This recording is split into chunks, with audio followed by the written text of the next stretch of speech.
In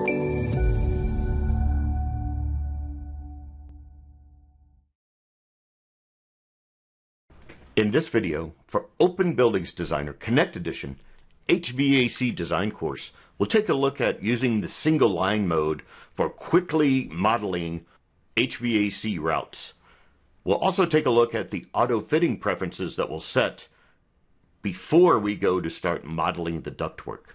Now I'm in the workset and file that was created in previous videos. I've got my air handling unit that was created for this project. So you might want to take a look at the previous videos if you need to. But let's get started with this single line modeling. Now before I start modeling the ductwork, I want to take a look at the auto fitting preferences for my HVAC components. And I can access those settings up here in the ribbon interface. Notice in this Place Mechanical Systems group in the Mechanical tab, you'll see this little dialog launcher buttons in the corner of these groups here. And as I hover over this one here, notice that it says Auto Fitting Settings, HVAC Auto Fitting Preferences. So if I click on that dialog launcher, here are my HVAC Auto Fitting Preferences. And these preferences are set whether I'm modeling the 3D ductwork or a single line representation of the ductwork. It will utilize these settings for things like elbows and transitions and takeoffs. And so we see we have three different tabs here: elbow, branch, and transition. In the elbow screen here, we've got rectangular elbow settings, round elbow settings, and oval elbow settings. Now I'll make a change here. I'll change this to mitered. You notice how the options change a little bit here. I'll leave the number of vanes at 2. The vanes will be short. The vane size, I'll put at 6. And then I'll leave all these other options as the default there. We'll take a look at the branch. Notice the options here again for rectangular, round, and oval. And we can set it to takeoff, lateral, T's, or crosses. Now, for this example, I'll just leave all these as the default there. And then there's also the transition option here. So once I've set whatever I need to set in here, I'll come up here and hit the save button. Notice we've also got this restore default setting. So I'll save that. That will close the auto fitting preferences. And now I'm ready to start modeling my ductwork. Let me arrange my views a little bit here. My air handling unit is kind of on that back side of the building. So I'm going to go Control-Shift right-click. I'll choose this back right isometric option. And I'll get zoomed in some here. Pan my top view over here.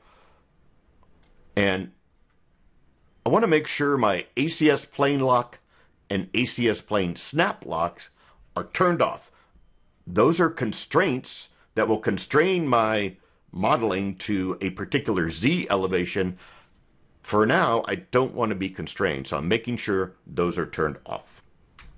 One more setting I want to look at, I've noticed when I'm using this single line mode, I'm turning the locate off in my reference files. Now I want to keep those reference files displayed so I see, in relationship to the other disciplines where I'm running my ductwork, but I'm going to turn off the locate. So if I come up to my references, I'll click the split button there, choose references, and I've got them both highlighted, the Architectural Discipline Master and Structural Discipline Master. And this setting right here, you can also get to it if I expand the dialog box over here. But notice what that one's called locate. Now what that means is my cursor will not locate those components in those reference files. I can still snap to any of those components if I need to, because I've got my snapped turned on. So turning the locate off for the references. And I'll come up to my Place Mechanical Systems group, choose the Duct tool. I'll get my Place Component property panel opened up. I've got Duct on the right over here. I can choose my catalog item, whether it's oval duct, flexible duct, rectangular duct, or round duct. In this case, I'm going to match the connections on that air handling unit. So in the previous video, we created that air handling unit and put connections on there for fresh air, return air, and supply air. And we can match the size and shape of those connections. So that's what these placement options up here. I've got size and shape turned on. And I've got my base offset set to 0. I don't want to have a base offset in this case. So a 0 just means don't use the base offset. Now notice I've already got the single line mode toggled on here. This is in this flex duct options group, but single line mode works for rectangular duct, round duct, oval duct. Notice when if I turn that toggle off, how that changes my placement options a little bit, in that I see what I like to call the placement justification of my ductwork. When we're in single line mode, it basically is placing the duct by the center placement option. Now, even though I'm placing a single line representation, that line contains the BIM information. So any of these data group properties, for example, I'll come over here and set the phase to new construction. And the size of the duct will all be understood by that line. And you'll see as I go to start modeling, when I make turns or I change the size of the duct or change from one shape to another shape, that I'll get nodes out there on the single line model that represent those changes.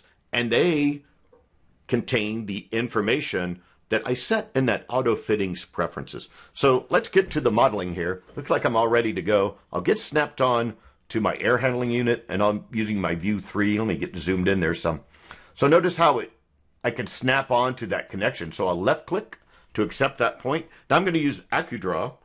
I'll hit enter on my keyboard to lock that AccuDraw index axis, and I'll go about 8 feet. In fact, I'll type in 8 feet. Left click to accept that point.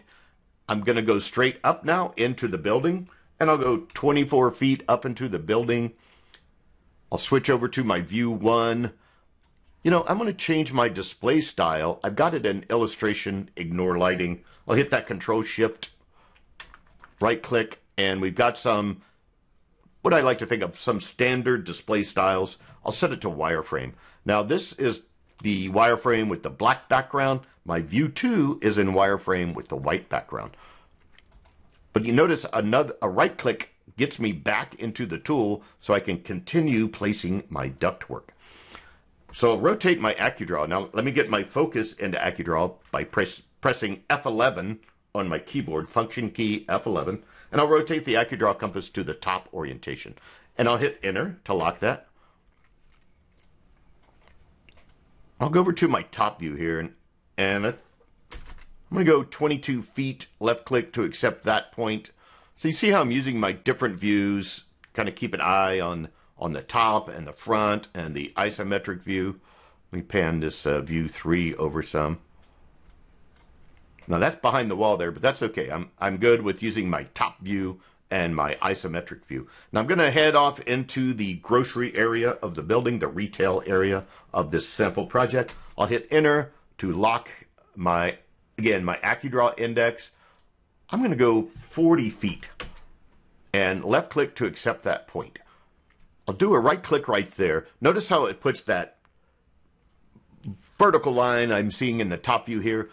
That indicates that there's an end cap there. Now when I go to continue more duct from there, it will take the end cap off and place the new line representing the ductwork. So what I'm going to do here is change the shape to round ductwork. So I'll come back to my duct tool here.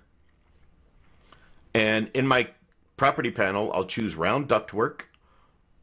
I always like to set my construction phase, new construction.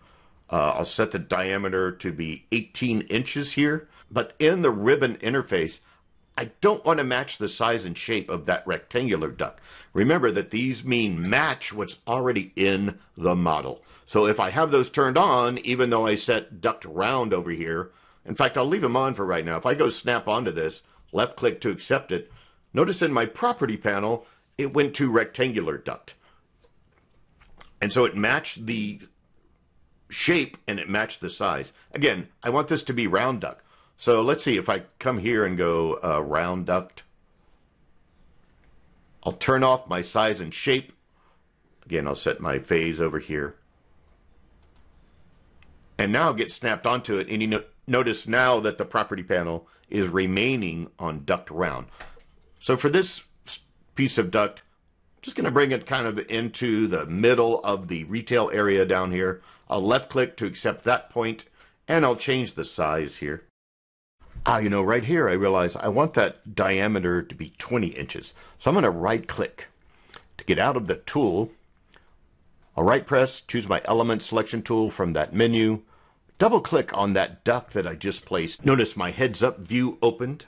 So I'm now in the modify properties or edit of this round ductwork. And notice how in the property panel, which is now my modification tool, how it does show that it has phasing new construction. It shows that the diameter was 18. So I'll come here, change that diameter to 20. I'll hit a tab on my keyboard, and then just come out and right click out here in my view, and I'll close my view 8 there. So now if I hover over that duct with my element selection tool, notice how it shows me that it's family duct, part, supply new, and the dimensions of it is 20-inch diameter. But I'm going to reduce the size here to go down to 15 inches. So I'll go back to the tool. Again, my size and shape, size being the important one here, are turned off up here. So I'll come over, new construction for the phase, set the diameter to 15, hitting tab on my keyboard. I'll get snapped back onto that, and I'll just run this last piece of duct down here to where I'm feeding the supply diffusers, which we modeled in a previous video. So I'll left click to accept that point, and then a right click to end the command. So very quickly, I've done a real quick initial layout of this system for this grocery area of this example project. Let's turn off the references. So I want to take a closer look at those transitions and elbows in that single line mode. So I'll come over here and turn off the display.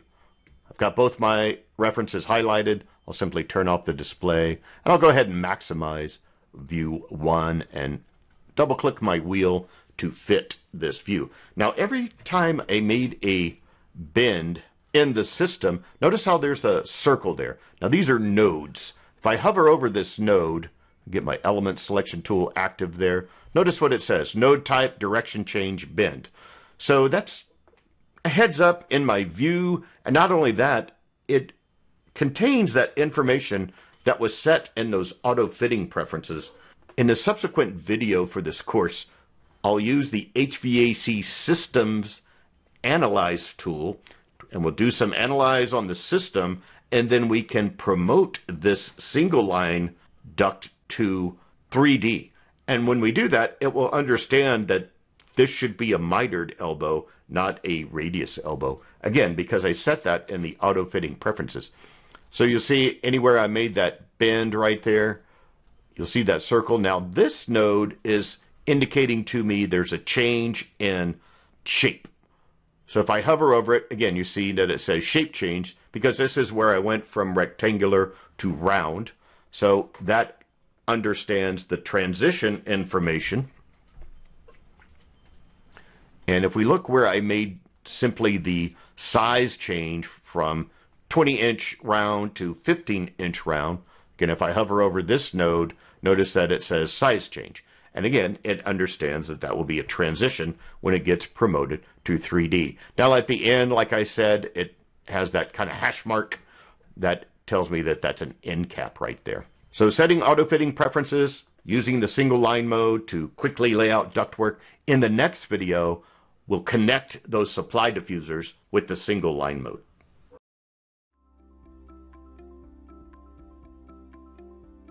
If you found this video helpful, please give it a like. If you want to see more such series, consider subscribing to our channel. Thank you, and see you next time.